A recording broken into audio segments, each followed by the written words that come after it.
pray first.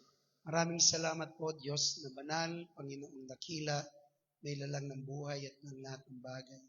Salamat, Diyos, mga pagkakataong pribilehiyong binibigay niyo pa rin sa amin para, Lord, mag-aral ng iyong mga salita. Lokoban niyo po kami, Diyos, ng iyong Santong Espiritu, and let your will be done in our lives, Lord. And open our hearts, our mind to grasp, Panginoon, those things that you want to impart in our hearts. Maging salita mo, Lord, ay maging buto po na tatanim sa aming mga puso. Magbubunga po ito, Panginoon, sa aming buhay.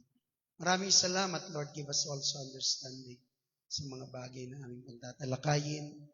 And I pray, Lord, the mentality that we are privileged because you called us not just to serve you, but you called us, Lord, to be your sons and daughters. Thank you so much. All glory belongs to you. In the name of the Lord Jesus Christ. Amen. Buna po kayo, mga kapatid. So for the last part, babasahin po natin. Beginning from verse 26 na po tayo, no? So dito, sinabi po ng Bible that we are sons and daughters or heirs of the living God.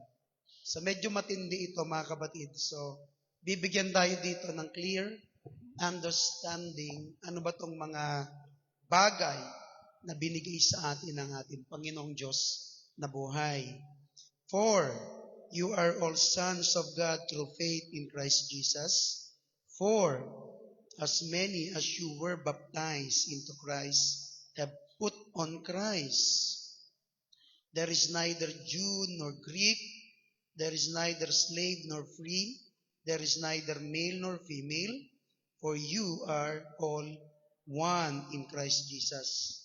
And if you are Christ, then you are Abraham's seed and heirs according to the promise.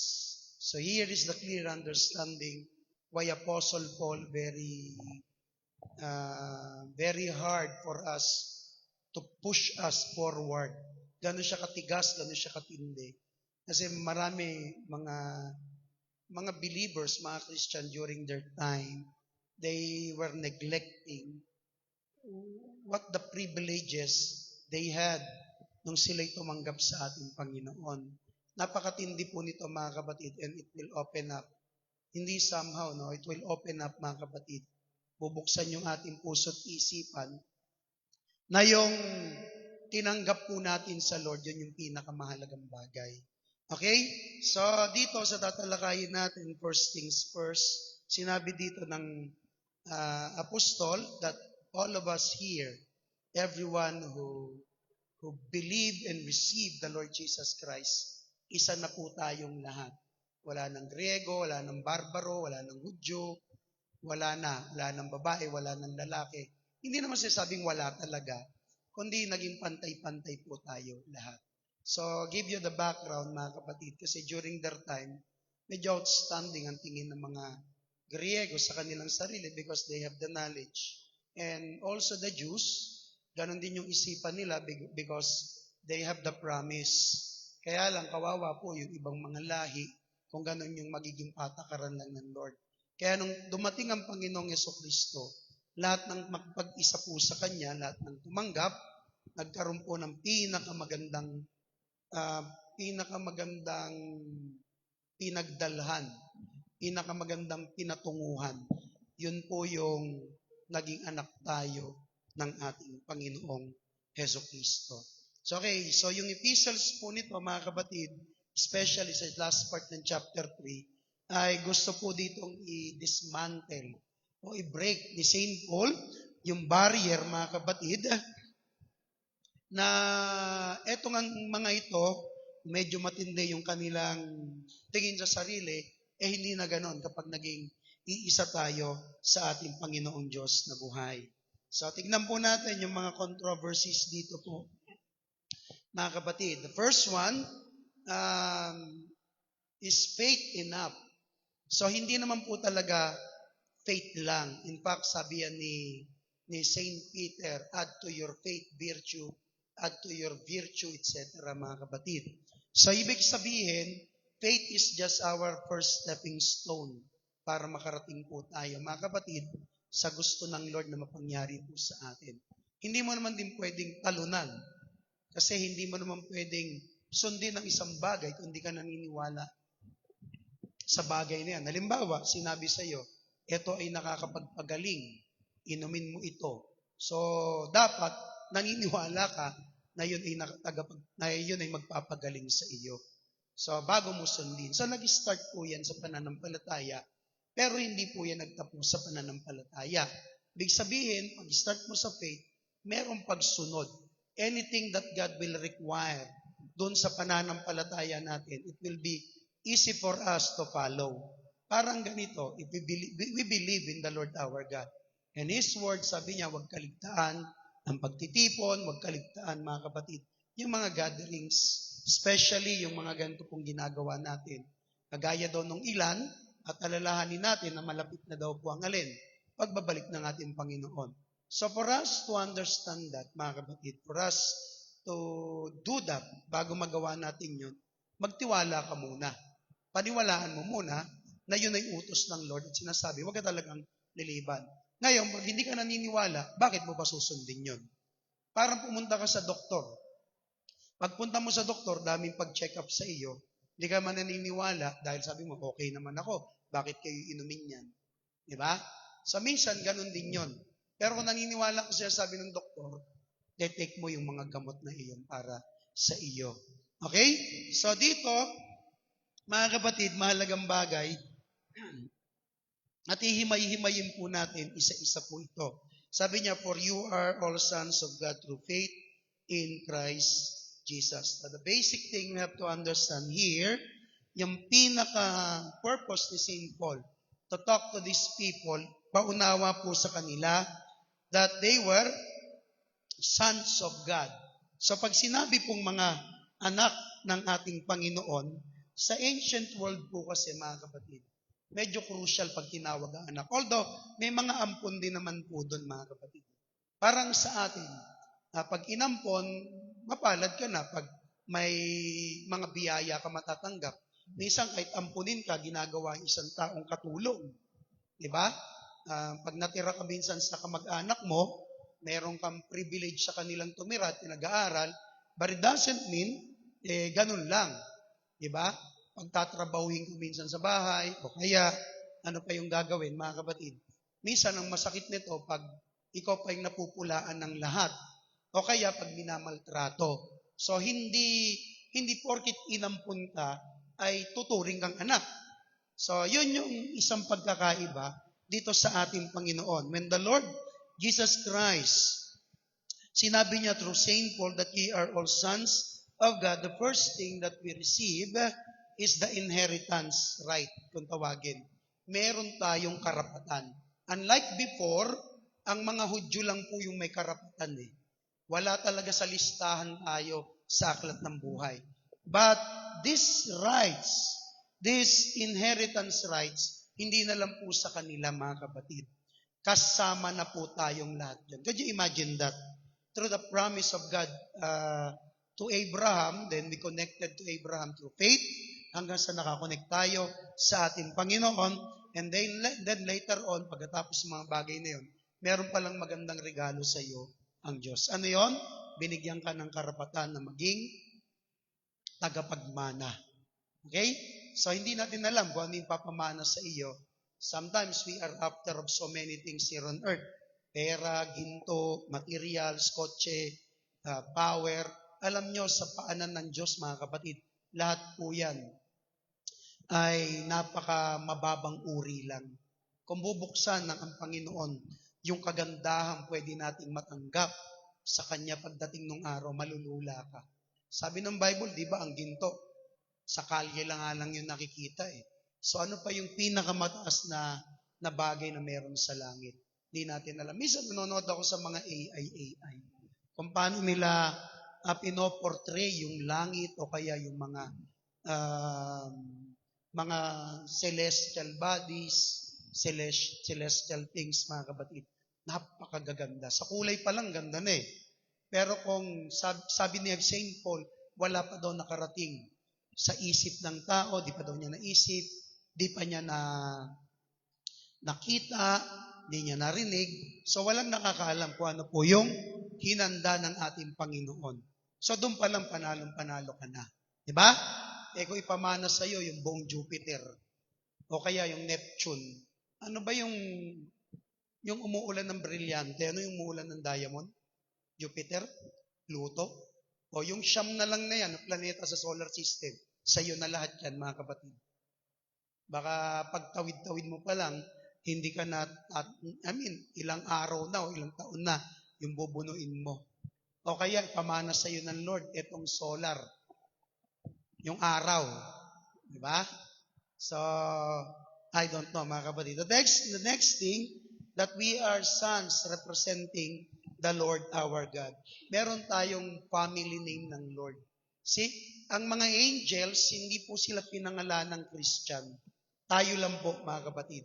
Ang pangalan natin, kumbaga, ay nakakabit sa pangalan ng Lord.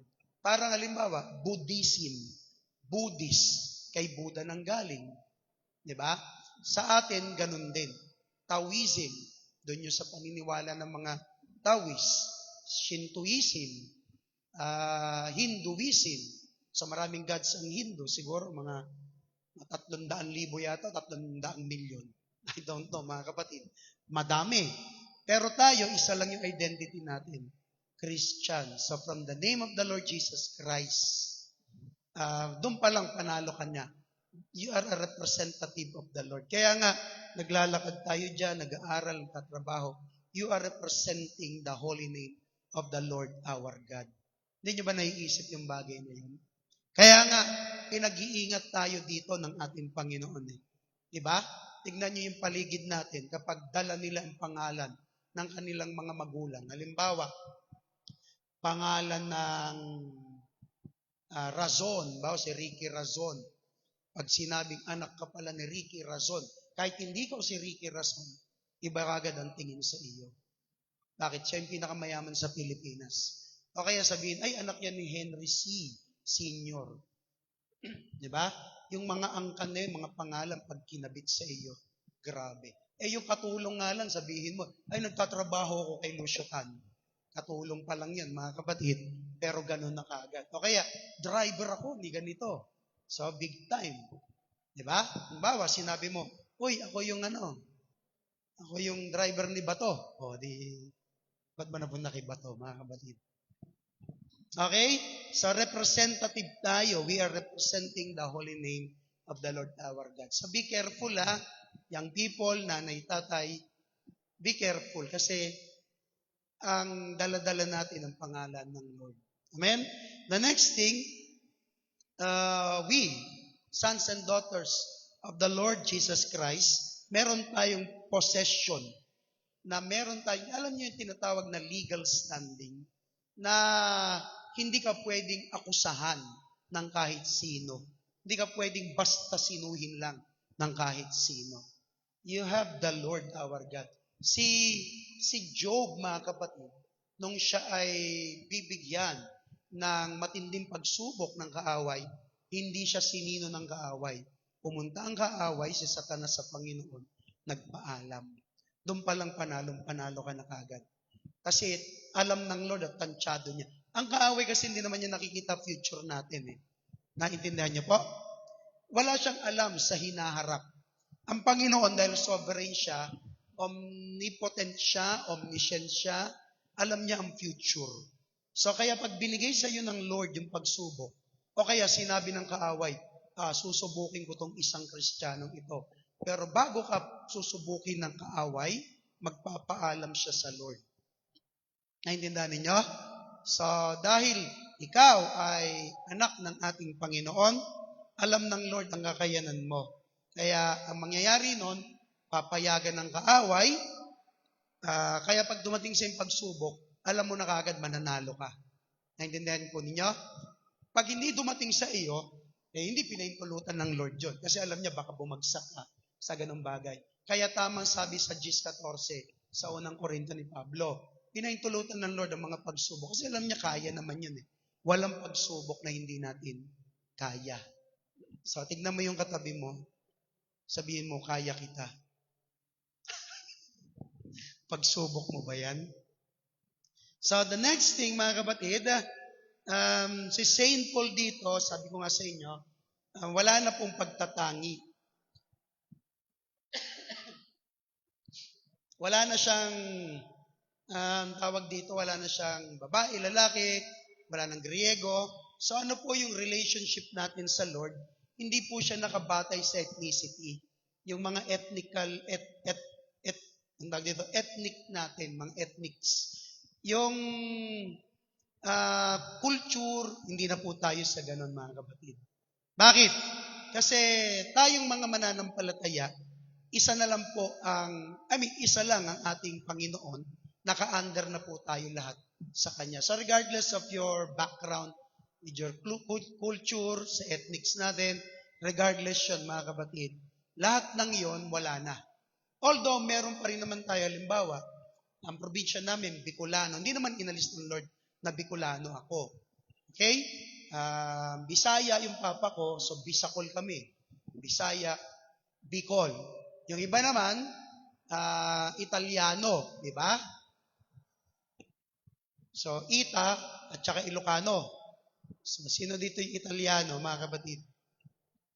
Wala, di ba? So, hindi inalis ng Lord John. Then, yung mga religious performances natin. Tayo bilang mga mananampalataya, kapag tayo ipapagamit sa Lord, pare-pares din tayo sa harapan ng Lord. Nagkataon lang kasi ako yung pastor, ako yung tinalaga ng Lord. So, sabi nga, di ba, kapag ikay nailalagay sa mataas na posisyon, mataas din ang responsibility nun. But at the end of the day, wala namang special sa amin na makakamtan na sabihin na nating iba sa inyo. Lahat naman tayo, langit ang pupuntahan. Bawa, uy, pastor siya. Lagay mo yan dito sa langit. Ito sa konting langit. Kasi natutulog lang yan pag nagpe-preach. Hindi. Sa tayong lahat, pare-parehas. Kung halimbawa, si Karen, naglilinis siya ng CR. Tapos si King, na kapatid, nagmamap. Tapos ako nagpe-preach. Pag ginagawa daw natin yan sa Panginoon, pare-parehas lang sa harapan ng Lord. Bawa si Val, nagaganyan siya, computer. Si Ace, nagki-keyboard, mga kapatid. Diba? Lahat ng iyon, pantay-pantay lang sa Lord. See? Ano pa sa atin? Bilang mga mananampalataya. So here, it is based on what? When we have this union with the Lord Jesus Christ through faith. So yan yung pinaka-tema rito ni St. Paul.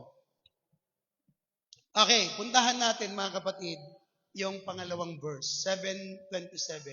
Sapagkat, etong maganda, sapagkat ang lahat na sa inyo ay binautismohan, sapagkat ang lahat na sa inyo ay binautismohan kay Kristo, ayun, ay binihis si Lord. Binihis ng Panginoong Heso Kristo. For as many as you were baptized into Christ, have put on Christ. Okay, tingnan nyo lang maigi mga kapatid. Kaya tama yung bautismo natin. In the name of the Lord Jesus Christ. Wala man sinabi niya, you were baptized in the name of the Father, and of the Son, and of the Holy Ghost. Tayo ay nabautismohan, saan? Sa pangalan ng ating Panginoong Jesucristo. Now, the point here, mga kapatid, marami kasi nabautismohan naman talaga, but the understanding and ang tawag dito, yung vitality of a Christian na siya'y nabautismohan, yun yung problema eh. Yung pagkaunawa natin bilang Kristiyano, ano ba yung ibig sabihin pag tayo ay binautismohan na? Ang sabi po dyan, ibinihis. Put on the Lord Jesus Christ. Ibinihis sa atin. Now, ang phrase na ito, may mga kahulugan po ito, mga kapatid. The first one, that we are clothed with the Lord Jesus Christ. Yung sinabing put on, nilagay sa atin, ang bumabalot na sa atin, ang Panginoon. Alam niyo ba kung gaano katindi yun, mga kapatid? Matindi po yun. Kaya yung pagbabi sa atin ng Panginoong Jesucristo, may assurance po yun eh. Yung pagbi sa atin ng Lord, may magandang privilege. Halimbawa, ganito. Pag ikay nagsusuot ng mamahaling damit, Binibihis mo ko yung mga branded. Napansin nyo ba yung mga bilyonaryo? Yung mga mayayaman? Hindi sila nagsusot ng mga brand name. Kahit nga yung mga artista, hindi nila basta sinusuot. Napansin ko yan eh. So, nung pinakinggan ko yung paliwanag, kasi sabi nila, hindi, mas mataas kami dyan. Halimbawa, si Bill Gates, hindi mo siya magsusuot ng mga damit na tipong, anong crocodile? Lacoste. Hindi mo papasuot ng Hanes. Hindi mo papasuot ng gano'n yun. Kasi mas mataas si Bill Gates sa kumpanyang yun. Si Elon Musk, hindi mo makikita yung mga kapatid. They can create brands. Kaya nila. In fact, mga kapatid, ganito yan. Kapag yung sinuot ng ganong katinding tao ay hinubad niya at sinuot mo yon, mas matindi ka. Nakukuha ninyo? Bawa, hinubad ni Elon Musk yung kanyang suit. Tapos sinuot mo ngayon yun, o kaya binigay sa iyo. Kahit walang brand name yon, pag sinabi yon at inauthenticate, etong damit na ito kay Elon Musk, big time ganon kapatid. Kasi hindi lang pinag-uusapan doon, yung damit na sinusuot mo, yung pangalan ni Elon Musk. Di ba kaya nga tayo nagsusot ng mga may brand? Kasi hindi man tayo nakakabili ng ganon eh. Sila, lampas sila doon. Tayo, anong pinakamagaganda natin nasusuot? Diba? Mga may tatak. May mga tatak ng mga sigat. Sa akin, siguro mataas na brand, Orocan. Ano ba yung Orocan? Plastic. Hindi. Nakasuot kayo, mga tipong Lacoste, tipong mga Nike, Adidas, mga ganun-ganun lang yun eh. Sila, mataas sila doon. Pero pag sinusot mo yung mga damit na yun, you are not just wearing clothes. You are wearing the brand. Yun yung totoo, mga kabatid. So, halimbawa, suot ni Slate bench. Ay, ano ba yan? Brookshield pala yan. Brookshield ba yan, Slate? Hindi ko mabasa eh. Bombshell pala. So, yun yung dala-dala mo. Kaya nga naalala nyo dito ayaw niya ipasuot yung damit natin, yung damit niya eh. Nakalimutan ko yun, binandito yun.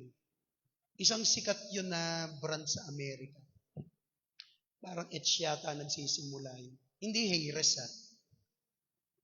Nakalimutan ko yung pangalan niya. Kasi meron nun eh. Ayaw niyang suot ng mga Pilipino yung kanyang brand. Kasi tingin niya mababang uri daw tayo. Nakalimutan ko yung pangalan. Pag naalala ko mamaya, i-google natin, i-research natin. Bakit? Kasi hindi lang damit ang pinambabalot na sinusunod. Kundi mismo yung branda yun. Okay? So, ganun din sa atin sa Panginoon.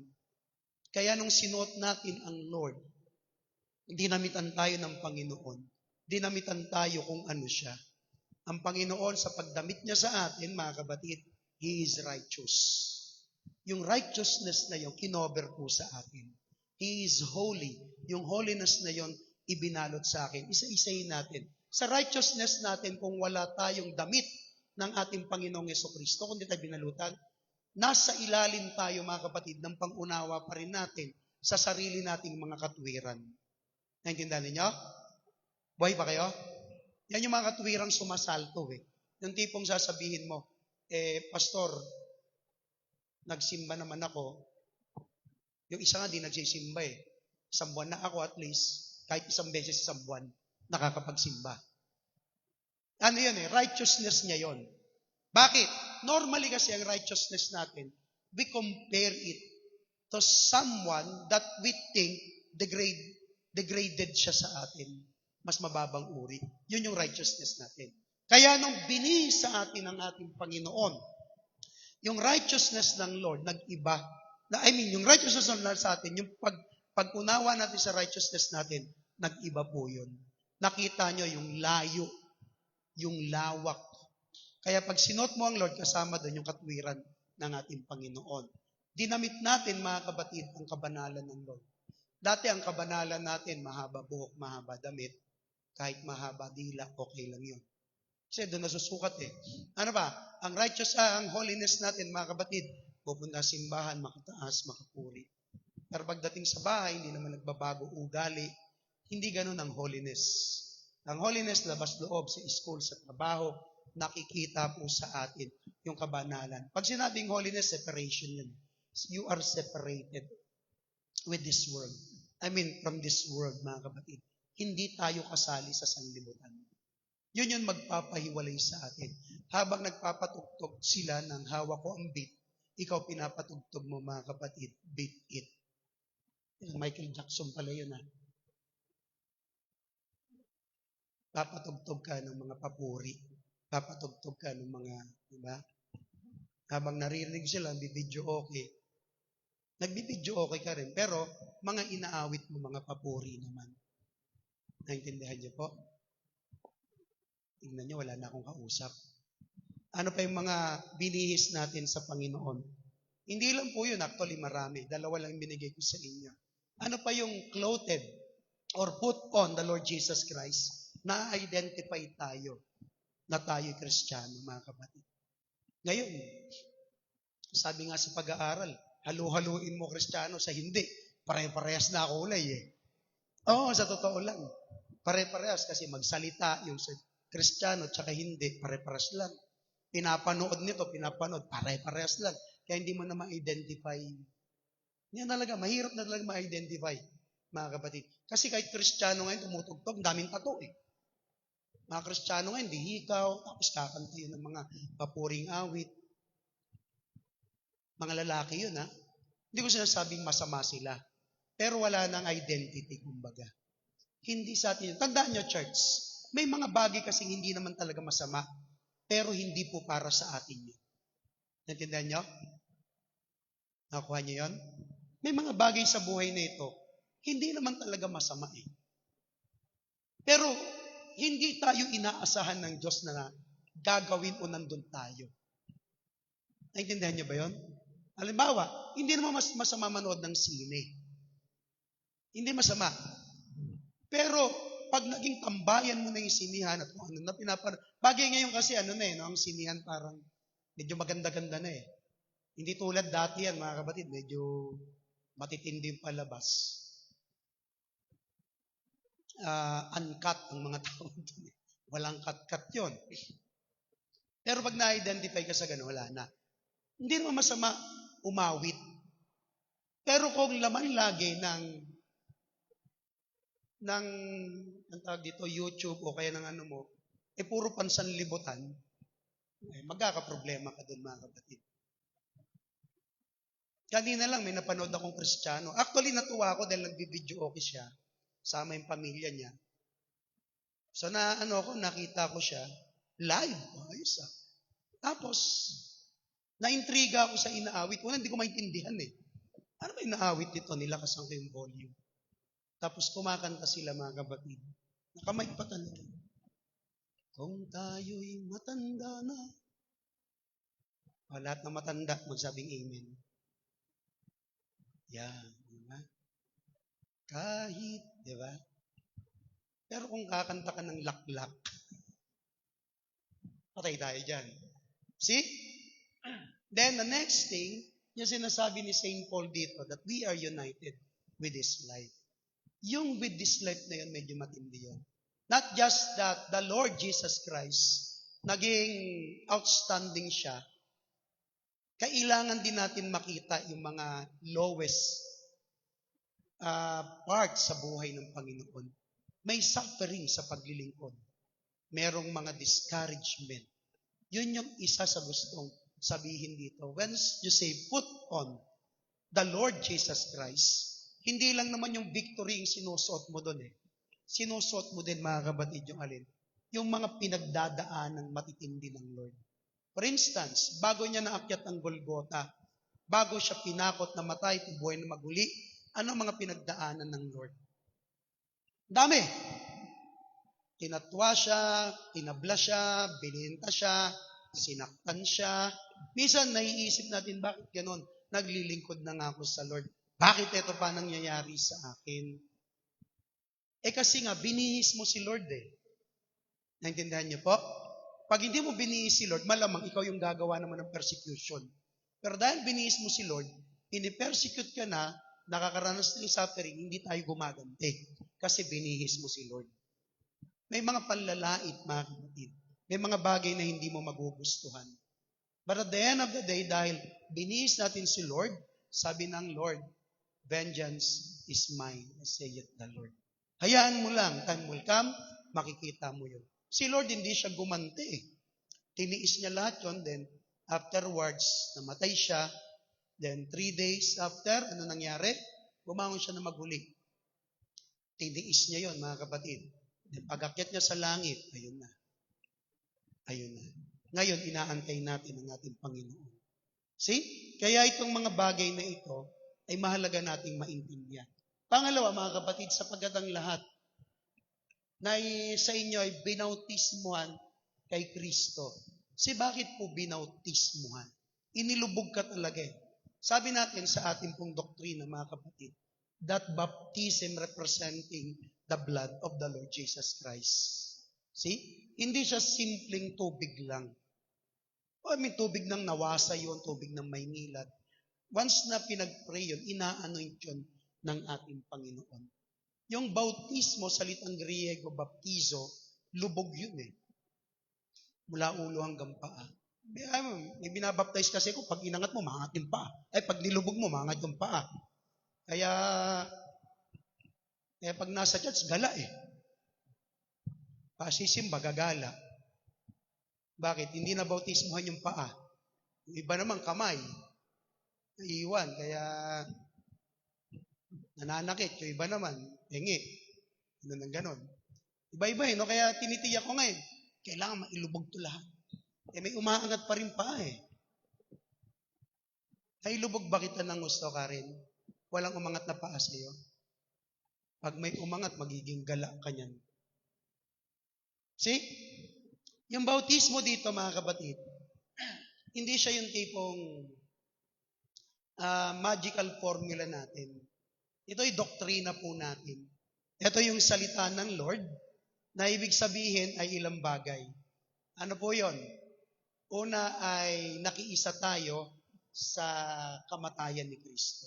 Wow! Kanina, Pastor, suffering lang. Ngayong kamatayan na ni Lord. Pag sinabing kamatayan ng Panginoon, ito na yung totoong pag-aalay natin ng buhay. You don't care about your life. Naintindihan to ng mga apostles during their time as they serve the Lord our God. Nung binautismuhan sila, they disregarded already their life or their lives. Wala na sa kanila yun. Kaya nga kung saan-saan sila pumupunta, di nila alam kung babalik pa sila sa Jerusalem eh. O yung mga nasa Antioch, kung babalik pa sila sa Antioch. Hindi na po nila alam. Kasi once na nag-step in ka na into the ministry, hindi mo na alam kung ilan ang kakasagupain mong halimaw doon, mga kapatid. At nangyari po yan sa kanila.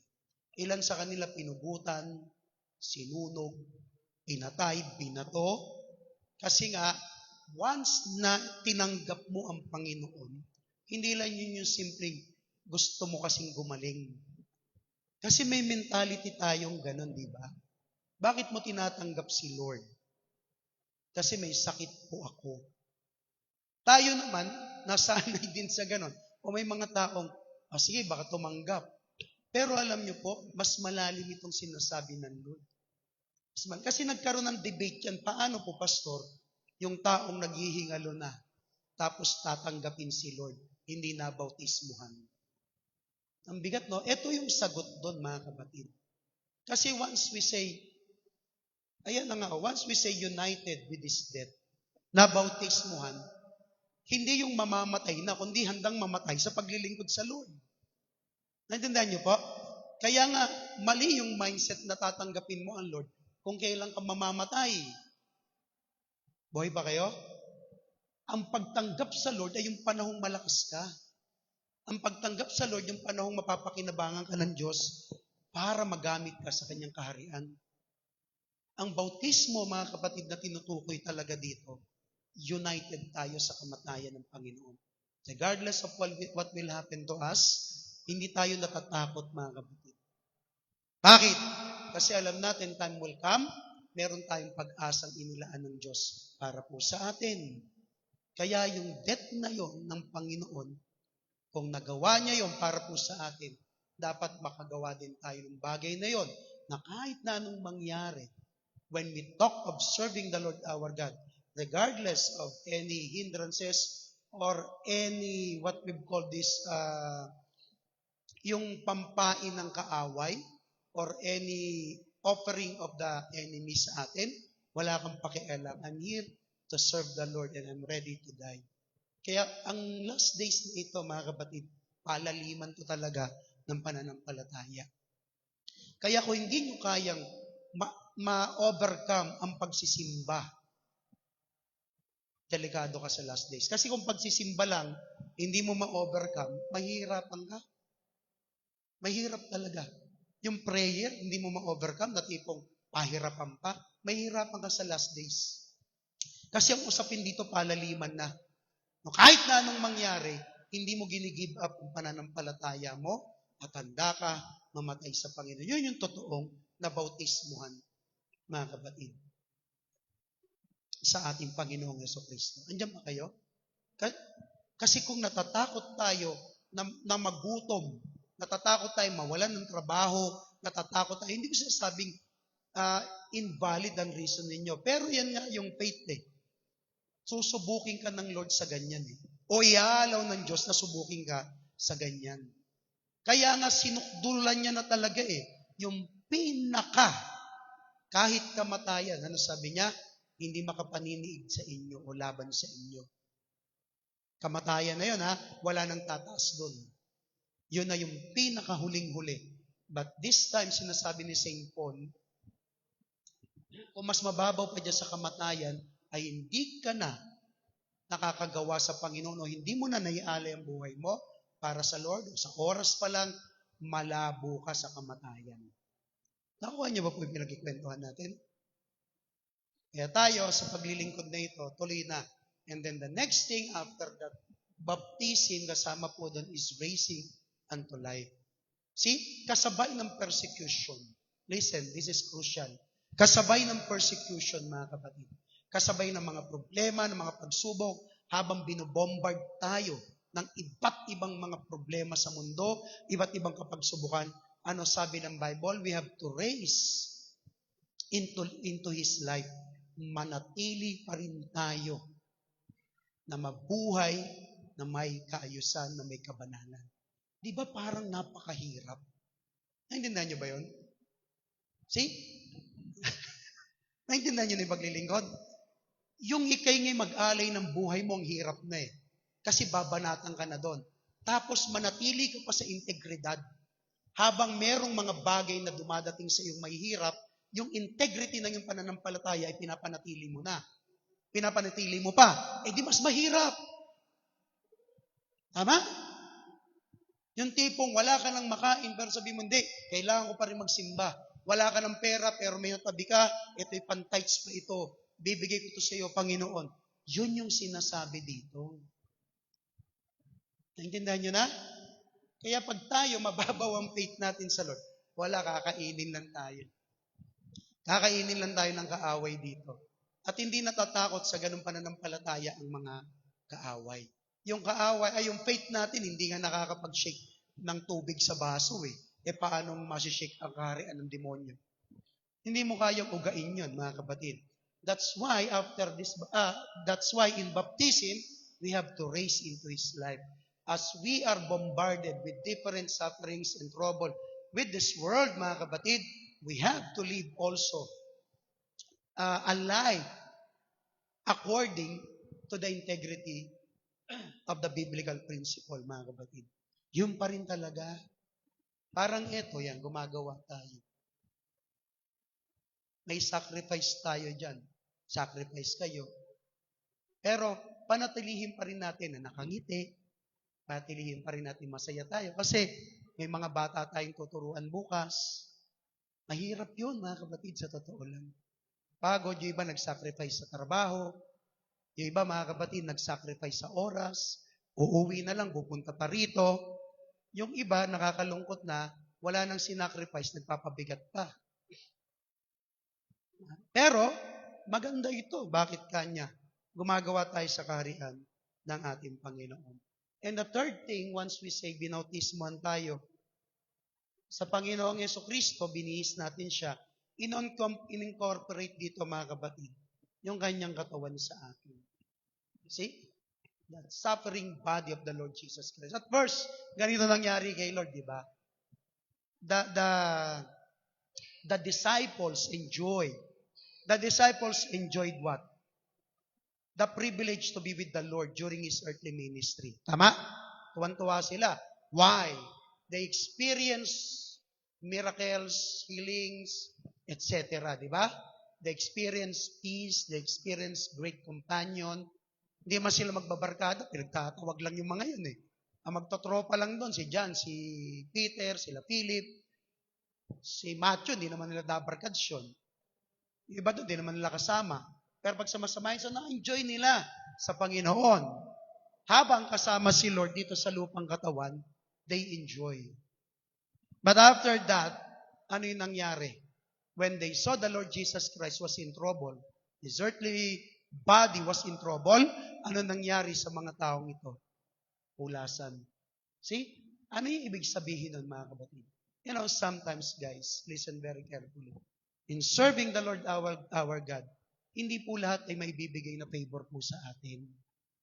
Yes, natutuwa tayo, magkakasama tayo, pero may mga times talaga, mga kapatid, tandaan niyo po ito, na kahit sama-sama tayong gumagawa sa Panginoon, sama-sama tayong nag-i-enjoy sa fellowship, darating ang time, mga kapatid, mismo, iaalaw ng Lord, na may mga panalangin tayo, lakas nyo nga, may mga panalangin tayo, may mga request tayo, upon doing the ministry, may mga request tayo, hindi yung tutuparin ng Diyos. Ako, i-request ako sa Lord, hindi niya binibigay. Ewan ko Ako yun, yung prayer ko, ibigay. Yung bagay na iyon. Hindi ko alam kung pinag-aantay ako. Kasi nga di ba, ang panalangin, tatlo yan. It's either hindi, oo, o mag-antay. Pag hindi siya, actually, ang hirap niya talaga minsan Hanggat hindi nangyayari, di mo maintindihan. Pero magtitiwala ka pa rin. Yun tayo Diba? Ang totoo nyo, hindi mo alam. Kailan ba sasabihin ng Lord, hindi, para mag-iba na ako ng track. Minsan, kahit yung hindi, silence pa rin Dumagtag pa, hindi na lang 3. Silent pa minsan ng Panginoon. Yung hindi oo, hindi rin siya sabi, wait ka lang dyan Yung wala kang maririnig sa Kanya. Kaya minsan, ang mga Kristiyano naghahanap ng sign. Pag may dumaan sa akin paru-parong itim, ayan na Lord ang kasagutan. May ganun Pag may dumaan sa akin paru-parong kulay, di ba? Pag nakakita ako ng bulaklak na ganito, pag nakita akong paru-paro, punta ka doon sa butterfly garden. Daming paru-paro doon, magsawa ka. See? Halimbawa, tirik yung araw, Panginoon, gusto ko ng sign, kumidlat ngayon. Ba't ka naghahanap ng sign? Walang ganon sa pananampalataya. As long that you incorporate your life, incorporate your life into the body or the earthly ministry of the Lord Jesus Christ, you will understand that. Alam niyo po, kahit si Abraham, hindi po tinupad ng Lord, mga kapatid, yung sinabi niya during his ministry, during his life. Magiging tatay ka ng ganito, hindi man din ni Abraham Gano'ng karaming anak, ganito karaming anak, ganyan karaming anak sa bituin, ganyan karaming anak sa buhangin. Ilan anak ni Abraham? 2 lang. Si Ismael, lumayas pa, si Isaac ang natira. O ikaw si Abraham, magtatanong ka na, nasan Lord yung pinangako mo? Di ba may mga ganon? Pero ngayon, nagiging saksi tayo na sa pangako ng Lord kay Abraham, hindi lang pala talaga iisang lahing Hudyo kasama ang mga Muslim, kasama rin ang mga Kristiyano. Kaya pala ganun kadami. Naintindihan niyo na po mga kapatid? 28 tayo, King. Walang magiging Hudyo o Griego man, walang magiging alipin o malaya man, walang magiging lalaki o babae man sapagkat kayong lahat ay isa kay Kristo. So dito, wala na po.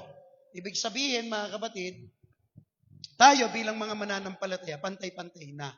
Wala na dito yung gender. Ito yung totoong gender equality sa church. Pero hindi gender LGBT, mga kapatid. Magkaiba yon. Kasi sa kanila, yung equality, nag-aasawa sila, parehas lalaki, parehas babae. Hindi ganun yung equality.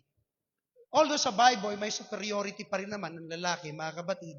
But when it comes sa biyaya ng Lord, hindi, okay, lahat ng lalaki mas maganda langit sa inyo. Yung mga babae, langit pa rin kayo, pero dyan lang kayo sa kabila. Hindi ganun. Isa pa rin ang destination natin. Sa ministry, maraming mga babae ginagamit ng Lord. May reward kayo sa Panginoon. Bakit? Ganito yung sinabi ni St. Paul. Kasi sa kanila pong panahon, dinidisregard nila yung woman power. Di ba may man power? Sa kanila, women power. Ano ba? Dinidisregard nila, mga kapatid, yung kayang gawin ng mga babae. Ayaw nila yung bagay na yon. Actually, may mga bansa pa rin hanggang ngayon, ganyan pa rin sila. Pero nung dumating na ang Panginoong Jesucristo, isa yan sa binasag ng ating Panginoon. May mga presidente sa bansa, babae. Ilang presidente babae natin? Si Cory at si Gloria, no? O ngayon, pag naglaban si Lenny at si Sara, wala kang pamimilian. Parehas babae. Diba? Hindi natin alam kung sino maglalaban sa pagka-presidente. So, ang point dito, inalis na yun. Sa church din, ganun. So, lahat dito, hindi, totoo, mas maraming amazing babaeng gumagawa eh. Ilang lalaki dito? 1, 2, 3, 4, 5, 6, 6. Ang babae, mas marami. Diyan sa lalaki niyan, hindi ko pa alam kung tunay na lalaki ang mga yan. Okay? So, wala ang Griego, wala nang Alipin, wala nang Malaya. Lahat tayo ay iisa na lang sa ating Panginoong Jesucristo. Okay, 29. Usiyan natin. At, kung kayo'y kay Kristo, kayong ay binini Abraham at mga tagapagmana ayon sa pangako. So, ang ganda po nito, mga kapatid. Dahil tayo'y tumanggap sa Lord, nagkaroon tayo, mga kapatid, ng pagkakataong maging binhi ni Abraham. At yung pangako ng Lord kay Abraham, ano po yan, mga kapatid? Makakamtan po natin yan. Actually, marami pong covenant ang Lord sa Kanya. Lahat yun napapasa atin yan. The justification by faith, yung pagpapawalang sala sa atin. Ano ba? Yun nga, yung relasyon natin sa Lord, hindi tayo kasali talaga, but because of that covenant kay Abraham, nanampalataya tayo, nasama tayo ngayon sa covenant na yon. Yung relationship sa Lord, ano ba? Pagpapala sa lahat ng mga bansa. Alam niyo po, mga kapatid, ganto-ganto lang Pilipinas, marami nagpipray pa rin naman dito eh. Mga Kristiyano, hindi yan pinapabayaan ng Lord. See? Mag-pray lang kayo para sa bayan ng Pilipinas. Hindi kayo mag-alala, matatapos din yan. Hindi natin alam, mga kapatid, kung ano talaga plano ng Lord. Pero ako naniniwala, dahil dito tayo, at alam ko naman marami ng Kristiyano rito, hindi tayo pababayaan ng ating Panginoon. So lahat ng ito, mga kapatid, ay mahalagang bagay sa atin pong mga pinag-aaralan. Kaya tayo bilang mga Kristiyano, tayong mga mananampalataya, dapat makita natin tong hindi to basta-basta binibigay lang sa kahit na kani-kanino lang. No, it's not. Hindi yan binibigay basta-basta. Pag bago ka makapagtrabaho sa gobyerno, kailangan mo ng mga exams, ARC, kailangan mo ng civil service. Hindi pwedeng magtatrabaho ko. No, it's not. Meron kang gagawin. Unlike sa Panginoon, mga kapatid, wala. God called us bago niya tayo qualify. The world looking for our qualification before the world called us. Ganun sa sanlibutan, di ba? Chine-check ang qualification bago ka makapag-apply. Bago ka matanggap sa pag-a-apply mo. Then after ma-check, tinignan, okay, you're qualified or you are not qualified. Sa Lord, hindi. Nung tiningnan tayo ng Diyos, habag niya ang umiral sa atin. Kasi kung titingnan tayo ng Lord ngayon, kahit isa, wala pong qualified sa atin. Naintindihan niyo po? Walang qualified sa atin.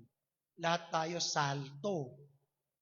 Diba? Kahit maganda ka, magandang panggatong lang tayo sa impyerno. Kahit pogi ka, kahit na maglupasay ka, kahit na anong gawin mo, wala kang magagawa kundi awalan talaga ito lahat ng Diyos. Kaya nga ito yung lagi kong pinapakiusap sa inyo. Pati kayong nanonood, mga kapatiran. See? Dapat nakikita natin na lahat ng umiiral sa atin ngayon, awa na lang talaga ito ng Diyos. Sa totoong buhay, mga kapatid. Kasi hanggat hindi pa bumabalik ang Lord, binibigyan niya pa tayo ng pagkakataong manumbalik, maglingkod ng maayos. Imagine the privilege na binibigay ng Lord sa atin. Awa lang to lahat. Pag maiintindihan mo yung Bible, kawawa ang tao pag wala ang Diyos. See? Ang Lord, kahit itapon tayo sa impyerno, hindi siya magkakasala. Kahit sumama loob mo, ang sama ng loob natin ay walang maghagawa sa kapangyarihan ng Diyos. Kahit magdabog ka, walang magagawa yun. Kahit magdala ka ng armalite, barilin mo ang Diyos, walang magagawa yun. Walang magagawa yun. O, doon mo maintindihan. Wala kang magagawa, mga kapatid, sa Diyos. Nakukuha niyo ba yun? Kaya kailangan natin yung Diyos. Kaya nga yung magpasalamat tayo isang araw, nakakaranas tayo ng buhay pa, nagigising tayo. Habag talaga yan ng Lord. Alam nyo, kahapon, napunta po kami ospital sa heart center. May pinag-pray po kami, mga kapatid. Pero bago kami magpunta, nandun na kami sa may entrance. May nauna sa aming ambulansya. Baba kami, babaeng sa ambulansya. Kitang-kita namin. Yung matanda, mga kapatid, talagang nakalaylay na yung kamay. Wala na halos. Tapos hindi ko alam kung anak ko, apo, umiiyak na. Kasi nilalabas na sa ambulansya, halos nasa harap lang namin, parang ganyan. Tinitingnan namin. Sabi ko nga, wala na. Yung kamay niya, wala na. Nakalaylay na ng gano'n. Wala. See? Pag-akyat namin, pagtingin mo, ilan ang mga naka-stretch, ano tawag din, yung mga stretcher, ilan ang mga nandoon, nasa elevator, may ilalabas, nakaganon. Sabi namin, ganito lang pala talaga yung buhay, no? Yung pinag-pray namin, 78 na yata siya, 79. Sabi ko, matanda na. Nakaganon na nga lang, mga kapatid yung matanda. Hindi ko alam. See? Yun lang yung buhay. Yun lang talaga. Kaya habang malakas tayo, talagang dapat sulit na natin. Hindi naman habang panahon tayo dito sa mundo eh. Intindihan niyo po? Hindi habang panahon, mag-BBS tayo eh. Hindi habang panahon, may church tayo nga atinan. Hindi habang panahon, kakanta ka dyan. Hindi habang panahon, kikita ka ng pera. Lahat yan, mauuwi sa wala, mga kapatid. Iiwan talaga natin ito. Para ako nasa funeral service. Ang itsura nyo kasi parang pang-funeral din. Ibig sabihin, napakasimple lang. Maglilingkod din na tayo, di todo na natin. Amen? Although nandun yung hirap, yung bigat, but we have to remain our integrity sa ating mga faith po. So, ayusin natin, galingan natin, mag-soul win pa tayo, especially malapit na pong babalik talaga ang Lord. Ang paglilingkod na ito, mga kapatid, hindi naman po siya race, hindi siya paunahan. Ang paglilingkod na ito, hindi rin po pagalingan. Patapatan po ito. Ang paglilingkod na ito, hindi siya pabilisan, pasiguraduhan po ito, mga kapatid. Amen? Ang paglilingkod na ito, hindi para paramihan ng achievements. Kasi minsan yung achievements natin, nagpapalaki pa ng ulo yun. Paramihan na ang paglilingkod na ito, yung mga natanggap nating achievements sa Panginoon, yung mga natanggap nating biyaya sa church, pagpuri natin sa Lord. Basta mag-glorify palagi ang Panginoon sa buhay natin. Yun talaga yung paglilingkod na ito. Time will come, mauubos tayong lahat dito. 50 years from now, hindi ko alam kung may buhay pa sa atin. Baka si Kesed, bata pa eh. Sino pinakabata dito?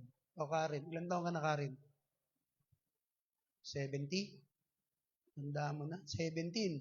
50 years, di 67 ka. 67. Sana hindi ka pa uugod-ugod nun. Pero kami, siguro mag-aabot tayo. 25 lang ako eh. Pero yung mga umiidad na ng 60, hindi na kayo aabot ng 50 years. Yun yung totoo, mga kapatid. Ha? Ay, gusto nyo pa ba umabot 50 years? 60 plus ka na, 60 years pa. 120, 100, 110, di mo na kaya yun, mga kapatid. Si Enrile nga eh. 101, 102, di na kinaya. Ang point dito, mawawala tayo. Mawawala tayo. Pero, yan yung pinakapag-asa natin. Yung pinag-aralan po natin, mga kapatid. Amen?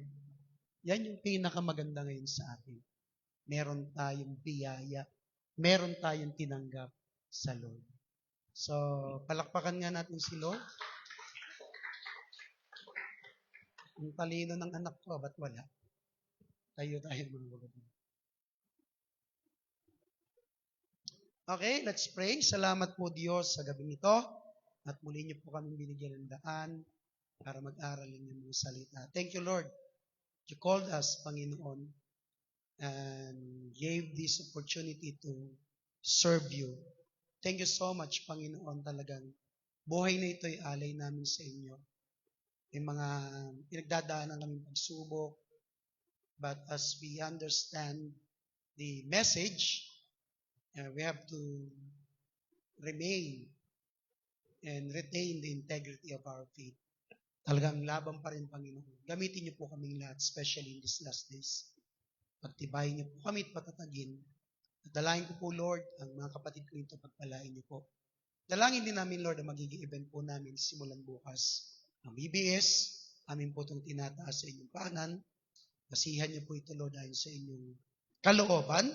At magdala to, Panginoon, ng sigla, pagalakan, pagtuturo sa mga bata na mapalapit po sa inyo. At magdala rin ng kaligtasan sa mga batang ito at higit sa lahat sa mga pamilya po nila. Itong mga tokens na ito, Lord, ay maging tulay para po sila maabot na merong Diyos na nais kumalinga po sa kanila. Gamitin niyo po ang church. Ang church na ito, Panginoon, to reach out more souls. Gamitin niyo rin po mga manggagawa, bigyan niyo ng lakas, katalinuhan, alam po, medyo pagod din. Bigyan niyo rin po sila, Lord, ng kapahingahan naman. Maraming salamat, Lord. We pray also for the finance. Pagpalain niyo po ito, Panginoon. Salamat po, Ama, at sa iyo lahat ng papuri at pagsamba. Take care of us, Lord, as we part our ways. Our glory always belongs to you. In the name of our God, in Jesus' name. Amen. God bless you, mga kapatid.